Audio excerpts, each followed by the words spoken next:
дар шаҳри Душанбе фестивали футбол барои кӯдакон баргузор шуд. Беш аз 200 варзишгари наврас ба майдони Душанбе арена ҷалб шуданд, то дар ин чорабинии сатҳи баланд иштирок намуда аз ситораҳои футболи хориҷ ва Тоҷикистон таҷриба бигиранд.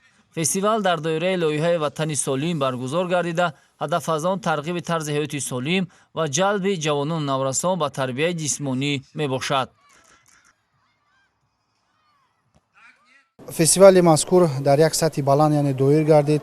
Кӯдакон ва наврасон тавонистанд ки аз бозингароне ки дар ин чорабинии мазкур яъне ширкат варзиданд, як маҳорату малакаи онҳоро яъне омӯзанд ва аз онҳо чизҳои гӯем фоидаоварро яъне барои худ бигиранд. қисмати ҷолиби барнома машқҳои варзишӣ бо иштироки футболбозони маъруф қаҳрамони Русия Дмитрий Тарасов ва бозингарони дастаи мунтахаби Тоҷикистон Шеҳриддин Бобоев бо ҳамроҳии Шервонӣ Мабадшоев маҳсуб меёфт, ки наврасон дар он фаъолона иштирок варзида, дар канори ситораҳои футболи кишвар ва ҷаҳон ҳар гуна машғулиятҳоро анҷом доданд. Фестивал бо ташаббуси Федератсияи футболи Тоҷикистон, ҳаракати ҷамъиятии Ватани Солим доир гардид.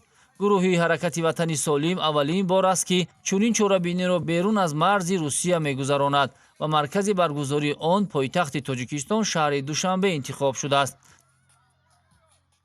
Душанбе – это впервые наша зарядка на международной арене. То есть вы первые, это первый город, куда мы отправились с такой международной зарядкой. Вообще зарядку мы все привыкли делать по утрам. Это, так скажем, возрождение той самой традиции начинать правильное утро. То есть небольшой комплекс физических упражнений заряжает нас, мотивирует на хороший день, заряжает нас, дарит нам отличное настроение, приводит в форму. Именно вот мы хотим возродить вот ту самую традицию начинать день правильно, с зарядки.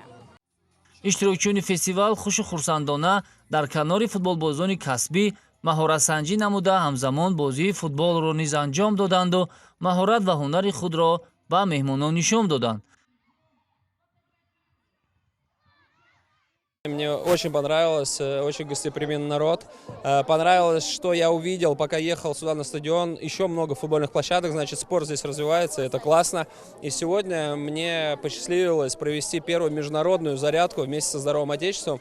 Самое главное, дети здоровы и улыбались, поиграли в футбол. Они счастливы, счастливы мы.